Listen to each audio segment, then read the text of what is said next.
சரவண பவ. ஒருவாய் அருவாய் உளதாய் இளதாய் மறுவாய் மலராய் மணியாய் ஒளியாய் கருவாய் உயிராய் கதியாய் விதியாய் குருவாய் வருவாய் அருள்வாய் குகனே. நண்பர்கள் அனைவருக்கும் வணக்கம். நான் ஆதித்ய சொர்ணலட்சுமி பேசுறேன். இந்த பதிவு கார்த்திகை மாதம் நடைபெறவிருக்கும் பொதுவான பலன்களை ராசி பலனாக காணவிருக்கிறோம்.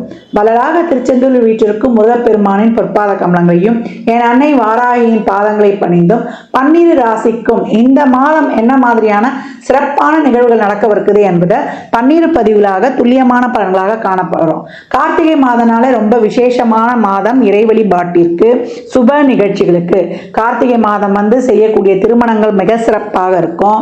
வீடு கட்டி கிரக பிரவேசம் பண்ணலாம். இல்லை வீடு கட்டணும்னு நினைக்கிறவங்க இந்த மாதம் வரக்கூடிய கார்த்திகை 8 வாஸ்து நாளாக வரும். அன்றைய தினம் வாஸ்து பூஜை செய்வது, இல்லை வாஸ்து பகவான் நினைச்சு ஒரு பொறி, அவள் கடலை, வெல்லம், வெத்தலைப்பாக்கு பழம் வச்சு தேங்காய் உடைச்சி வழிபட்டு எங்களுக்கு ஒரு நல்ல வீடு அமையணும்னு வேண்டிக்கிட்டாலே அதற்குரிய பிராப்தத்தை அவர் கொடுத்துருவாரு.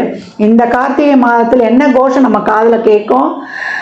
நமக்கு ஐயப்ப சுவாமியுடைய கோஷம்தான் நம்மளுக்கு கேட்கும். அதனால் ஐயப்ப மலைக்கு மாலை போடுபவர்கள் தாராளமாக போட்டு அந்த வழிபாட்டை மேற்கொள்ளலாம்.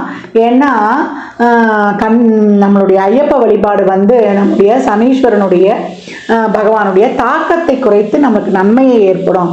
7 சனி போகுது, அதில் 3 பிரிவு போகுது. விரய சனி, ஜென்ம சனி, பாத சனி, கண்டக சனி, அஷ்டம சனி, அர்த்தாஷ்டம சனி.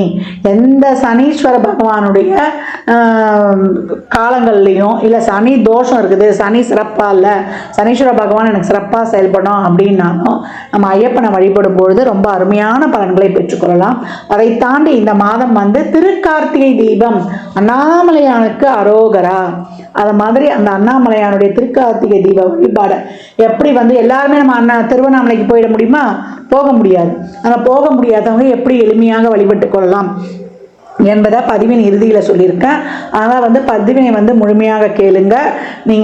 நீங்கள் கேட்பதோடு மட்டுமல்லாமல் உங்கள் உற்றார் உறவினருக்கும் பகிருங்க. இந்த மாதம் காணப்படக்கூடிய கிரகநிலைகளை பார்த்துடலாம். இந்த மாதம் காணப்படக்கூடிய கிரகநிலைகள் பார்த்தீங்கன்னா, நமக்கு ரிஷபத்தில் குரு பகவான், கடகத்தில் செவ்வாய் நீச நிலையில், கன்னியில் கேது பகவான், விருச்சகத்தில் சூரியன் புதன், நமக்கு சுக்கிரன் தனுசில். இந்த மாதத்தில் நமக்கு 17ஆம் தேதி அவர் மகரத்துக்கு பயிற்சி ஆகிறார். சனீஸ்வர பகவான் கும்பத்தில் ஆட்சி நிலையில் நேர்கதியில் சென்று கொண்டிருக்கிறார். ராகு பகவான் மீனத்தில். இந்த மாதம் 21ஆம் தேதி செவ்வாய் வக்ர நிலை அடைகிறார். இந்த கார்த்திகை 11ஆம் தேதி புதன் வக்ர நிலை அடைகிறார். சந்திரன் இந்த மாதம் நமக்கு ரிஷபத்தில் உதயமாகிறார். இந்த கோள்களின் கோச்சார நிலையால் 12 ராசிகளும் சந்திக்கவிருக்கும் சாதக பாதக பலன்களை நம்ம அறிந்து கொள்ள போகிறோம். அதனால நண்பர்கள் இதில் சொல்லியிருக்கின்ற எளிமையான வழிபாட்டு முறைகளை பின்பற்றி தங்களுடைய வாழ்வை வளமாக்கிக் கொள்ளுங்கள். ரிஷபராசி, ரிஷப லக்னத்திற்கான கார்த்திகை மாதத்துக்குரிய பலன்களை நம்ம அருமையாக காணலாம். ஏன்னா ரிஷபராசிக்கு ரொம்ப அருமையாக இருக்குது இந்த காலகட்டம். என்னன்னா அவங்களுடைய எவ்வளவு முயற்சி திருவினையாக்கும் அப்படின்னு சொல்லலாம். இது வரைக்கும் தொழில் எனக்கு சரியில்லை, தொழிலே எனக்கு இல்லை, நான் ஒரு தொழிலில் இருந்தேன், என்னோட கோபத்தால் அந்த தொழிலை விட்டுட்டு வந்துட்டேன், பசாபதியே சிறப்பு இல்லை அப்படின்னு நமக்கும், இல்லை படிச்சு இப்போதாம்மா நாங்கள் வெளியே வரோம், எங்களுக்கும் ஒரு நல்ல வேலை கிடைக்குமா அப்படின்ட்டு ஒரு கேள்விக்குறியோடு வெளில வரவங்க, ஒரு மன குழப்பத்தில் இருக்கிறவங்க, ஒரு பயம், எதை எடுத்தாலுமே இது நல்லபடியாக முடியுமா என்ற ஒரு பயம், ஒரு அச்சம், இதெல்லாம் அவங்க உடனே கலந்து சில நாட்களாகவே காணப்பட்டு கொண்டு இருந்தது. இந்த நிலையில குருவும் வக்ரம் மாறினார். அவர் தான் ஒரு தெளிவுபடுத்துவார், செய்வாருன்னா அதுக்கு மேலே இருக்கு. ஏதாவது ஒரு செயல் நாங்கள் போய் செய்ய போனால் அது எதிர் மாறா முடிஞ்சிருது, அவ்வளோ எஃபர்ட் போட்டோம், இப்படிலாம் பல இன்னல்களுக்கு ஆளாகி கொண்டிருந்த ரிஷப ராசிக்கு இந்த மாதம் ராசி அதிபதியும் 8ஆம் இடத்துல போய் அமர்ந்திருப்பார். அப்போ வேலை பளு, வேலையில் ஒரு ஒர்க் ப்ரெஷரு, ஒரு கோபம், ஒரு எரிச்சல், படபடப்பு, இதெல்லாம் அதிகமாகவே காணப்பட்டது அப்படின்னு சொல்லலாம். இதில் வேற உடல் ரொம்ப தொந்தரவு பண்ணுதுமா, உடல்நிலை குறைபாடு, எந்த நேரத்தில் என்ன பண்ணுறதுன்னு தெரியல, ஏதாவது எதிர்பாராத ஒரு மருத்துவ செலவும் வந்துடுது, இப்படின்னு ரொம்ப அங்கலாய்த்து கொண்டிருந்த அந்த ரிஷப ராசி அன்பர்களுக்கு இந்த மாதம் ரொம்ப அருமையாக இருக்குது. மாத பிற்பகுதியில் ராசி அதிபதி 9 என்ற அதிர்ஷ்டத்தை நோக்கி உங்களுடைய கடினமான உழைப்புக்கு எல்லாமே உங்களுக்கு இந்த மாதம் ரொம்ப சிறப்பான பலன்கள் கிடைக்கும். எந்த அளவுக்கு எஃபர்ட் போடுறீங்களோ அந்த முயற்சிக்கு 3 மடங்கு லாபத்தை இந்த காலகட்டம் பெற்றுக்கொள்ளலாம். அந்த அளவுக்கு ரொம்ப சிறப்பாக இருக்குது. எங்கிறது தான் அந்த தைரியம் தன்னம்பிக்கைலாம் வரும்னு தெரியாது. அந்த மாதிரி ஒரு சிறப்பான நகர்வு இந்த மாதம் கிரகங்கள் உங்களுக்கு தருது அப்படின்னு சொல்லலாம். தொழிலில் உங்களுக்கு ஒரு நல்ல பேர் புகழ் கௌரவம், இந்த தொழிலை இவரை விட்டால் செய்யறதுக்கு வேற யாரும் இல்லை அப்படின்னு சொல்லக்கூடிய அளவுக்கு ஒரு சிறப்பான ஒரு நல்ல பெயர் மட்டுமா கிடைக்கும், நல்ல வருமானமும் கிடைக்கும் அப்படின்னு சொல்லலாம். அதே போல் நல்ல ஒரு வீடு அமையல, ஒரு மன அமையல அப்படின்றவங்களுக்கும் ஒரு நல்ல வீடு வாய்ப்பு, நான் கேட்ட இடத்துலையே ஒரு இடம் வாங்க முடிஞ்சுது அப்படின்னு சொல்லக்கூடிய ஒரு சிறப்பு. ஒரு காலி மனை வாங்கி அதில் ஃப்ளாட்டில் இருக்கிறவங்க கூட இப்போ ஒரு காலி மனை வாங்கி வீடு கட்டி மகிழக்கூடிய வாய்ப்பு அப்படின்னு சொல்லலாம். மாத ஆரம்பத்தில் இருந்த அந்த குழப்ப நிலை மந்த நிலையெல்லாம் மாத பிற்பகுதியில் இருக்கிற இடம் தெரியாமல் ஓடிடும். அதற்கு என்ன பண்ணணும்? நல்ல சிந்தனைகள், நேர்மறை எண்ணங்களோடு think positive, be positive, think பாசிட்டிவ்னு ஒரு வார்த்தை கேள்வி கேட்டுருக்கோம். நம்முடைய ஆள் மனதில் போடக்கூடிய நம்பிக்கை எண்ணங்கள் தான் நம்மளை உயர்த்தும். நம்ம நம்பிக்கை தான் நம்முடைய வாழ்க்கை. நம்ம என்ன நினைக்கிறோமோ, நம்ம மனசில் நினைக்கிறது அது ஆழ் மனதுக்கு சென்று விட்டு அதற்கேற்றாற் போல தான் நம்மளுக்கு எல்லாமே செயல்படும். பிரபஞ்சம் வேற எங்கேயுமே இல்லை, நம்ம மனசில் தான் இருக்குது. நம்ம மனசில் ஒன்றை பற்றி ஒரு நம்பிக்கை வச்சோன்னா நம்ம என்ன நினைக்கிறோமோ அது நடக்கும். நீங்கள் திங்க் பண்ணுறதெல்லாம் இருக்குது.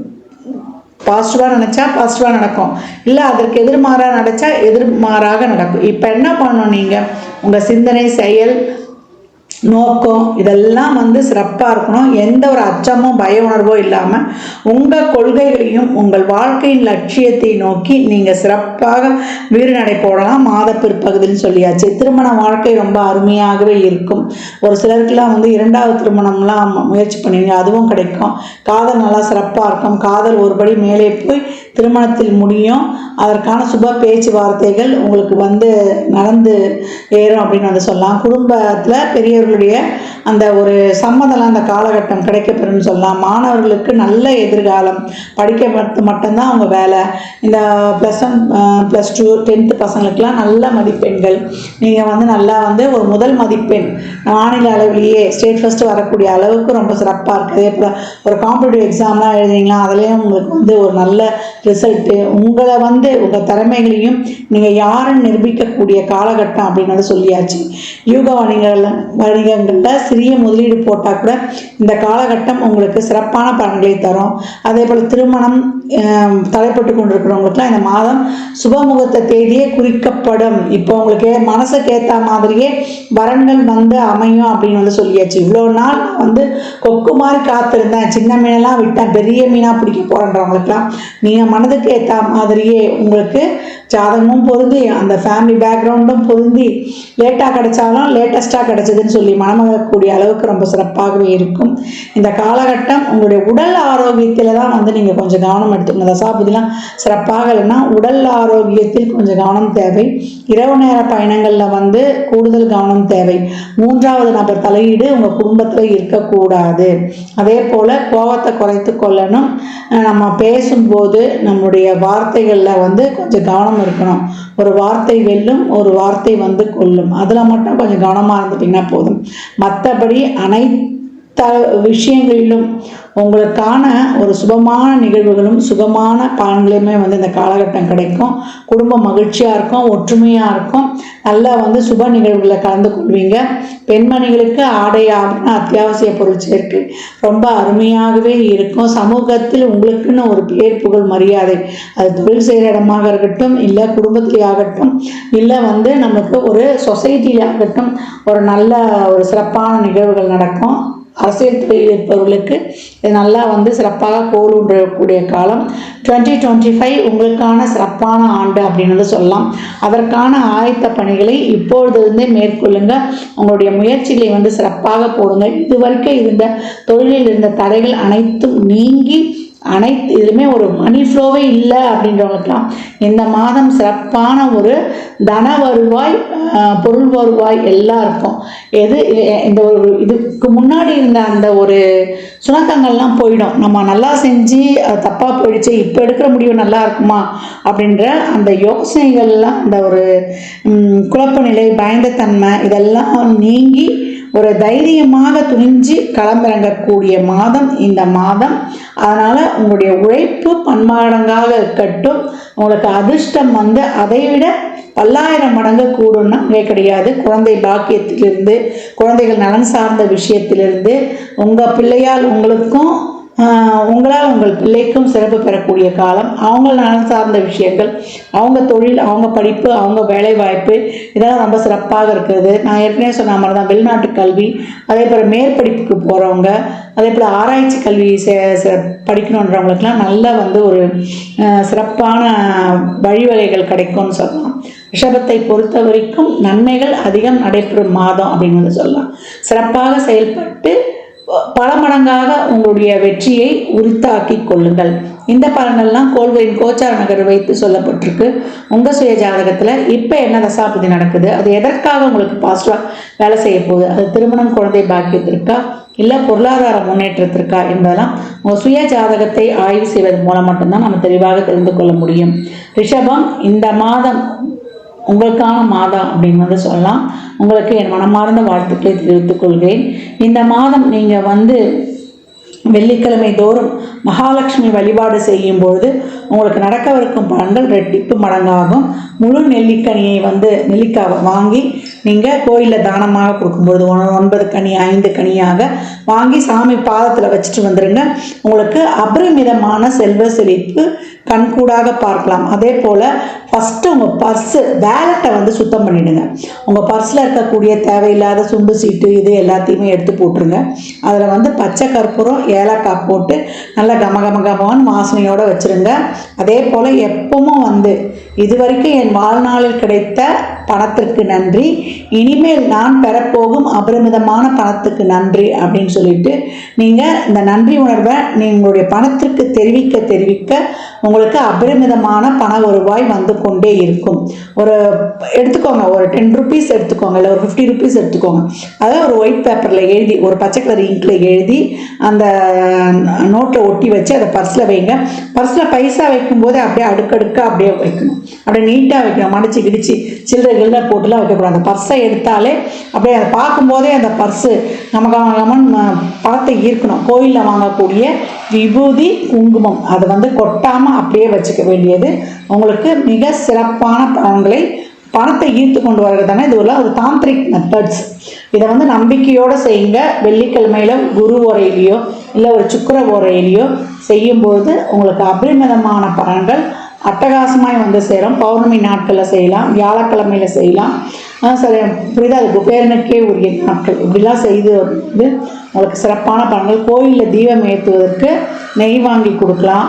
அதே போல் வீட்லேயும் காலை மாலை 2 வேளையும் தீபம் ஏற்றி வழிபடும் பொழுது உங்களுக்கு அபரிமிதமான பலன்களை நீங்கள் பெற்றுக்கொள்ளலாம். கனகதாரா ஸ்தோத்திரம் அதை வீட்டில் ஓட விட விட விட விட உங்களுக்கு பண வருவாய் அதிகமாக இருக்கும். அதே போல் எவ்வளோக்கு எவ்வளோ நீங்கள் நிறைய வெள்ளை பொருட்களை தானமாக கொடுக்குறீங்களோ, அதே போல் அன்னதானம் செய்ய செய்ய உங்களுக்கு அபரிமிதமான கர்மா குறைந்து உங்களுக்கு நன்மைகள் அதிகப்படியாக நடைபெறும். இந்த மாதம் சிறப்பு வழிபாடுகள்லாம் இருக்குது, அதெல்லாம் சொல்கிறேன். அதையும் பின்பற்றி இனிமேல் வரக்கூடிய காலகட்டங்கள் 25 உங்களுக்கான சிறப்பான ஆண்டு அப்படின்னு சொல்லலாம்.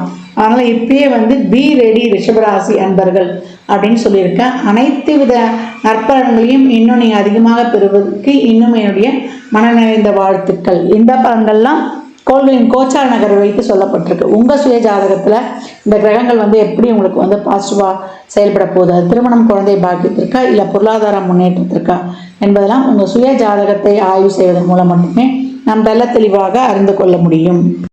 12 ராசிக்காரர்களும் இந்த கார்த்திகை மாதத்தில் நம்ம செய்யக்கூடிய வழிபாடு என்னன்னு கேட்டிங்கன்னா, கார்த்திகை மாதம் ஆரம்பித்த உடனே நம்ம இல்லங்களில் வீட்டுக்கு வெளியே 2 தீபங்களை ஏற்றிடணும். அந்த மாதம் முழுவதுமே வந்து தீபங்களை ஏற்றி வழிபடுவது ரொம்ப சிறப்பான பலன்களை தரும்.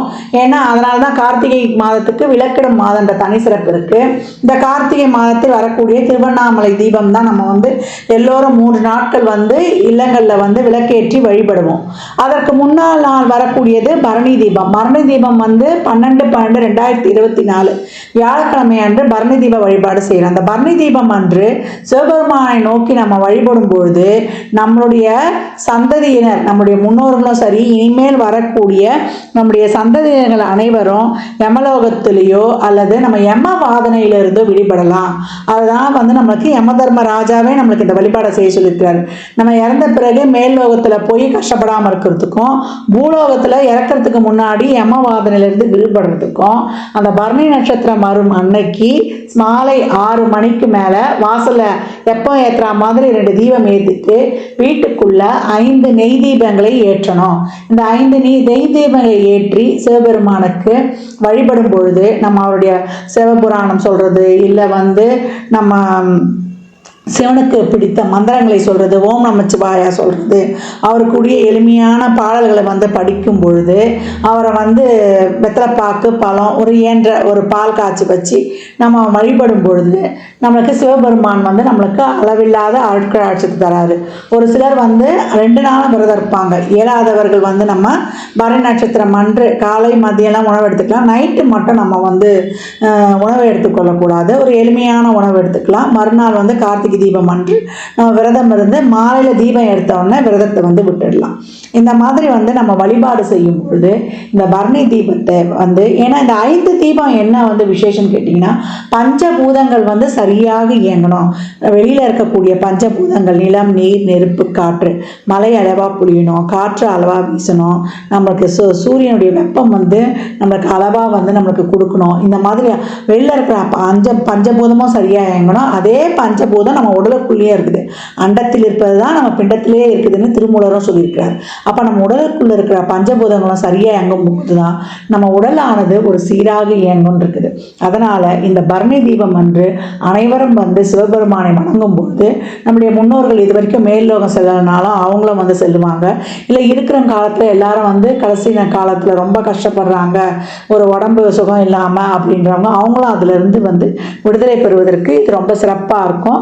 கடைசி காலத்தில் வந்து அவங்க சிரமம் இல்லாமல் இறைவனடி சேர்வதற்கும் இந்த வழிபாடு நம்ம சந்ததியில் வரக்கூடியவர்கள் இதுக்கு முன்னாடி இருந்தாலும் சரி, இனி வரக்கூடிய எல்லா தலைமுறையும் சிறப்பாக வாழ்வாங்க என்பதற்காக எந்த ஒரு வேதனையும் இல்லாமல் சிறப்பாக அவங்க வாழ்நாளில் இறப்பதற்கு முன்னும் பின்னும் வந்து அவங்க வாழ்வதற்கான ஒரு சிறப்பான வரத்தை வந்து சிவபெருமான் கொடுப்பாரு அப்படின்னு வந்து நம்ம நினச்சி இந்த விரதத்தை வந்து மேற்கொள்கிறோம். நம்ம அப்படி இல்லையா அன்றைய நேரம் உள்ளன்போடு சிவனை வந்து தீபம் ஏற்றி வழிபட்டாலே போதுமானது. மறுநாள் வரக்கூடிய கார்த்திகை தீபம் என்னைக்கு வருதுன்னா 13/12/2024 வெள்ளிக்கிழமை அன்று மாலை வந்து நம்ம கார்த்திகை தீபம் வந்து வீட்டில் வந்து நிறைய விளக்கேற்றுவோம். 6 மணிக்கு மேலே எல்லாரும் வந்து திருவண்ணாமலையில் போய் நம்ம கிரிவலம் செய்ய முடியாது. இயலாதவர்கள் என்ன பண்ணலான்னா 9 தீபத்தை ஏற்றி 9 நெய் தீபங்களாக ஏற்றலாம், இல்லை நல்லெண்ணெய் தீபமாகவும் ஏற்றலாம். ஏற்றி நம்ம வந்து அதை வந்து 27 முறை வடம் வந்து அண்ணாமலையானுக்கு அரோகரான்னு சொல்லிட்டு நம்ம அதை மனதார நினைத்து நம்ம வேண்டிக் கொள்ளும் போது திருவண்ணாமலையை கிரிவலம் வந்த பலன் கிடைக்கும். அன்றைய தினங்களில் வந்து யார் யாருக்கு என்னென்ன உணவு வந்து அன்னதானம் செய்ய முடியுமோ தாராளமாக செய்யலாம். கார்த்திகை என்றதுனால, திருக்கார்த்திகை என்றதுனால முருகனுக்கு சரவண பவான்னு சொல்லிட்டு ஷட்கோண தீபமும் ஏற்றி வழிபடலாம். யார் யாருக்கு என்னென்ன முடியுதோ பூஜை அறையில் ஷட்கோண தீபம் ஏற்றலாம். அந்த மாதிரி இந்த வழிபாடுகளை செய்து இந்த திருக்கார்த்திகை மாதத்தில் உங்களுக்கு அனைத்து விதமான பலன்களையும் பெற்றுக்கொள்ளுங்க. இந்த திருக்கார்த்திகை மாதம் வரக்கூடிய ஒவ்வொரு செவ்வாயும் முருகனுடைய வழிபாடு செய்வதும், ஷட்கோண தீபம் ஏற்றுவதும், அதே போல சோமவார வழிபாடு ரொம்ப சிறப்பானது. அதை வந்து நீங்கள் செய்யும் பொழுது உங்கள் வாழ்க்கையில் நவகிரக தோஷங்கள் அனைத்தும் நீங்கி உங்கள் நவகிரகங்களே உங்களுக்கு நண்பனாகிடுவாங்க முருகனையும் சிவனையும் வழிபடும் பொழுது. ஏன்னா சிவனுடைய அதோ முகத்திலிருந்து வந்தவர் தான் நம்முடைய முருகப்பெருமான். 5 முகம் தோன்றி 6 முகம் தோன்றும், வெற்றிக்குரிய 6 முகம் தோன்றும் ஒரு தாற்பயமே இருக்கு. அதனால அன்பர்கள் இந்த மாதம் உங்களால் இயன்ற வகையில் எளிமையாக வழிபடுங்க. கோயில்களுக்கு ஆலயங்களுக்கு தீபங்கள் வாங்கி கொடுங்க. நிறைய இந்த நம்ம வெளியூரில் அதை புனரமைக்கப்படாத இந்த சிவ ஆலயங்கள்லாம் இருக்கும், அதற்கு போய் உழவார பணி பண்ணுங்கள். அங்கே தீபம் ஏற்ற எண்ணெய் வாங்கி கொடுங்க. இதெல்லாம் உங்கள் வாழ்க்கையில் அந்த கோயில் ஒளிர்வது போல் உங்கள் வாழ்க்கையும் பிரகாசமாக ஒளிவிட்டு ஒளிமயமான எதிர்காலம் உங்களுக்கும் நிச்சயம் உண்டென்றால் அது மிகை கிடையாது. ஜாதகம் பார்க்க விரும்பும் அன்பர்கள் இந்த எண்ணுக்கு ஒரு மெசேஜ் செய்யுங்க. தங்களுக்கான விவரங்கள் அளிக்கப்படும். அப்பாயின்மெண்ட் பெற்றுக்கொள்ளலாம். ஜாதகம் சிறந்த முறையில் கணித்து பார்த்து தரப்படும். வாஸ்து பார்த்து தரப்படும். வாஸ்துப்படி வீடு கட்ட பிளான்கள் போட்டு தரப்படும். எண்ணியல் பார்த்து தரப்படும். எண்ணியல் படி பிறந்த குழந்தைகளுக்கு பெயர் வைத்து கொள்ளலாம். தொழிற்சாலைகளுக்கும் பெயர் வைத்து உங்கள் வாழ்வை வளமாக்கிக் கொள்ளலாம். சுபமுகூர்த்த நாட்கள் குறித்து தரப்படும். அவரவர் சேவைக்குண்டான கட்டணத்தை செலுத்தி சிறப்பான சேவைகளை பெற்று வாழ்வை வளமாக்கிக் கொள்ளலாம். மற்றும் ஒரு சிறப்பான பதிவில் சந்திக்கும் வரை தங்களிடமிருந்து விடைபெற்றுக் கொள்வது ஆதித்ய சொர்ணலக்ஷ்மி. மிக்க நன்றிகள். வாழ்க வளமுடன். நற்பவி நற்செவி இறையருளால் அனைத்தும் நிறைவாகட்டும்.